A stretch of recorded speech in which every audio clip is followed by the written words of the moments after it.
ఉన్న బంగారాన్ని విడిపించి ఆ రోజు ఆన్లైన్ రేటుకే మేము కొంటాం. Sharma gold company. నమస్కారం, సుమన్ టీవీ ప్రేక్షకులకు స్వాగతం.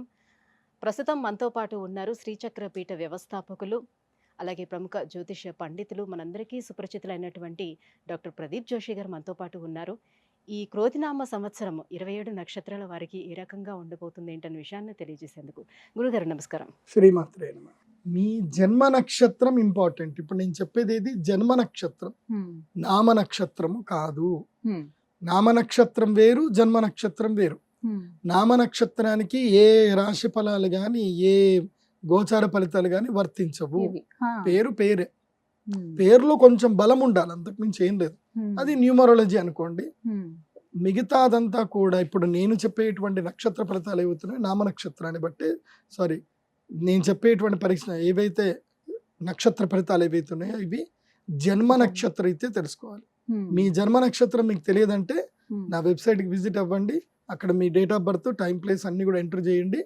మీకు మీ యొక్క జాతకం మీకు ఈమెయిల్లో PDF రూపంలో వస్తుంది. ఇది 500 పేజీలకు పైగా వస్తుంది. డే టు డే రిపోర్ట్ తో సహా వస్తుంది.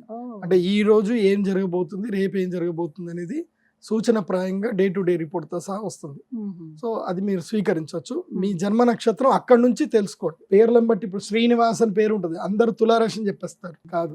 ఇప్పుడు వెంకటేష్ అంటారు, వేవో కాకి మృగశిర నక్షత్రము అంటే ఇది మిథున రాశి అని చెప్పేస్తారు. కాదు.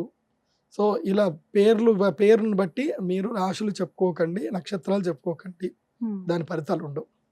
సో ఇప్పుడు ఈ సంవత్సరము క్రోధినామ సంవత్సరంలో ఒక్కొక్క నక్షత్రం వారికి ఎలా ఫలితాలు ఉన్నాయో చెప్తాను. అందరూ జాగ్రత్తగా వినండి.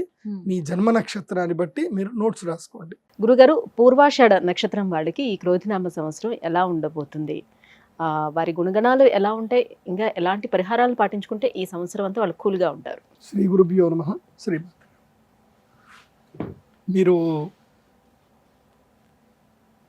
మీరు కూల్గా ఉంటారు అని అడిగారు కదా, వీళ్ళ లక్షణమే కూల్గా ఉండడమే వీళ్ళ లక్షణం. మంచి జాతకస్తులు పూర్వాషాఢ నక్షత్ర జాతకులు ఈ సంవత్సరం మాత్రం వీళ్ళకి కష్టాలు ఎక్కువగా ఉంటాయి, కన్నీళ్ళు ఎక్కువగా ఉంటాయి.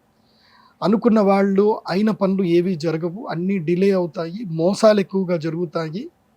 ముఖ్యంగా అన్నదమ్ములతో కలహం ఎక్కువగా ఉంటుంది. ఎవరైతే అన్నదమ్ములు దాయాదులు ఎవరైతే ఉంటారో వాళ్ళ మధ్యన పేచీలు తగాదాలు వస్తాయి. తర్వాత అనారోగ్యం కూడా ఎక్కువగా ఉంది ఈ సంవత్సరం పూర్వాషాఢ వారికి. సో పూర్వాషాఢ నక్షత్ర జాతకులకు ఈ సంవత్సరంతో రాజయోగం అయిపోయింది. మే 10వ తారీఖుతో రాజయోగం అయిపోతుంది. సో మే 10 లోపలని మీరు శ్రీ మహాలక్ష్మి యాగం చేయించుకొని ఆ అమ్మవారి ప్రసాదం తీసుకొని మీ పన్ను మీరు చేసుకుంటే ఇవేవి అనర్థాలు జరగకపోవచ్చు. కానీ ఈ సంవత్సరం మాత్రం సరికొత్త శత్రువులు పుట్టుకొస్తారు. పూర్వాషాఢ నక్షత్ర జాతకులు కొత్త శత్రువులు పుట్టుకొస్తారు.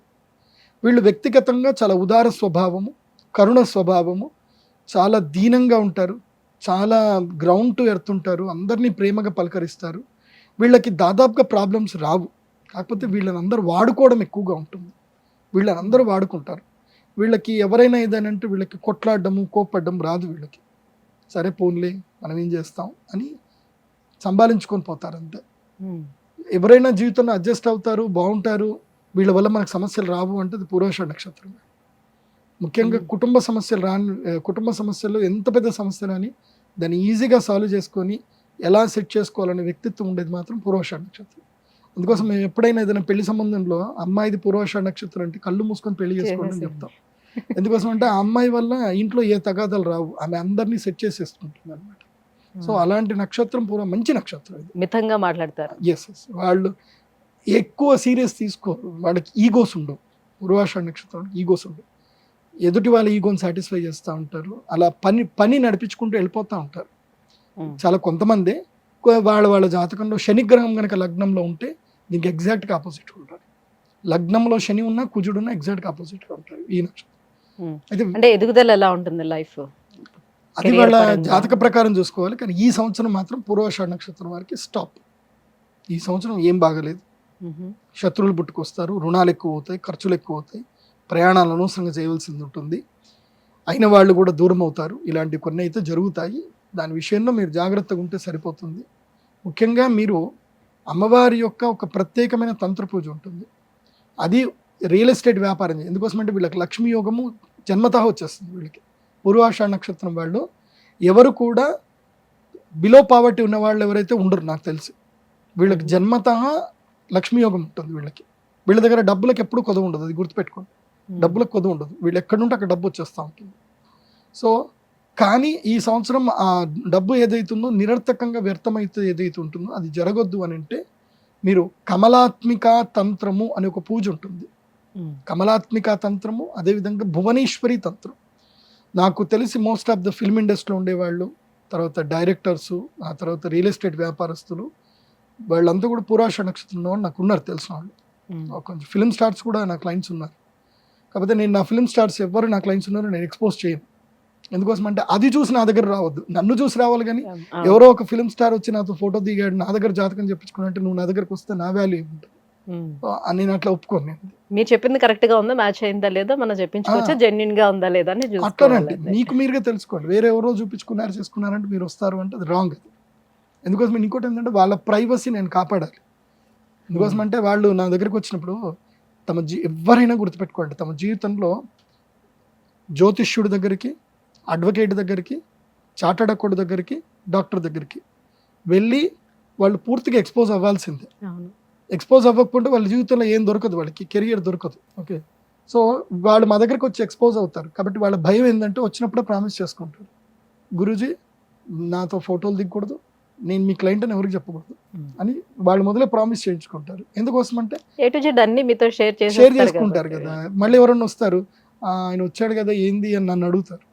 సో నన్ను అడిగినా నాకు కూడా ఇబ్బందే. కాబట్టి నేను ఎక్స్పోజ్ చేయకపోవడమే కరెక్ట్ కదా. అది కాబట్టి పూర్వాషాఢ నక్షత్ర జాతకులు ఈ సంవత్సరము తప్పకుండా శమీ వృక్షములు అని ఉంటాయి. శమీ వృక్షం అంటే జమ్మి చెట్టు, ఒక 11 జమ్మి చెట్లు, ఒక 50 రావి చెట్లని, 50 కానీ 100 కానీ రావి చెట్లని కానీ ఎక్కడైనా అడవిలో వెళ్ళి ఈ జూలైలో ఆగస్టులో పెట్టండి. ఇప్పుడు ఎట్లా హరితహారం అని చెప్పి ఇక్కడ తెలంగాణలో కేసీఆర్ గారు చేసేవాళ్ళు, మళ్ళీ ఇప్పుడు ఈ సంవత్సరం వీరు కూడా చేస్తారనుకుంటాను. కాబట్టి హరితహారంలో మీరు కూడా జాయిన్ అవ్వండి. ఒక 100 రావి చెట్లను కానీ మర్రి చెట్లను కానీ పెట్టండి. ఎక్కడైనా సరే మీ పొలంలో పెట్టుకున్నా పర్లేదు, ఏదైనా అడవిలో వెళ్ళైనా పెట్టండి తప్పకుండా. ఆ పెట్టినప్పుడు ఏం చేయండి అంటే అక్కడ పెద్దగా గుంత తీసి వాటర్, వర్షం పడ్డ నీళ్ళు అక్కడ సేవ్ అయ్యేటట్టుగా ఏదైనా ప్లాన్ చేయండి, బాగుంటుంది. ఇంకా ఏమైనా దైవారాధనలు ఏమైనా చేసుకోవాల్సిన అవసరం ఉంటుంది? దైవారాధన చెప్పాను కదా, కమలాత్మిక తంత్రము అమ్మవారికి సంబంధించిన ఒక అద్భుతమైన శక్తి దశమా విద్యలో. ఆ కమలాత్మిక దేవికి ఇప్ప పువ్వులతో హోమం చేయాలి. దానికి ఒక యంత్రం ఉంటుంది, ఆ యంత్ర మండలం వేసి చేయాలి. అది చేస్తే వీళ్ళు ఎట్లయినా అదృష్ట జాతకులే, దురదృష్టం వీళ్ళని ఇబ్బంది పెట్టకుండా ఉంటుంది. ధన్యవాదాలు గురుగారు.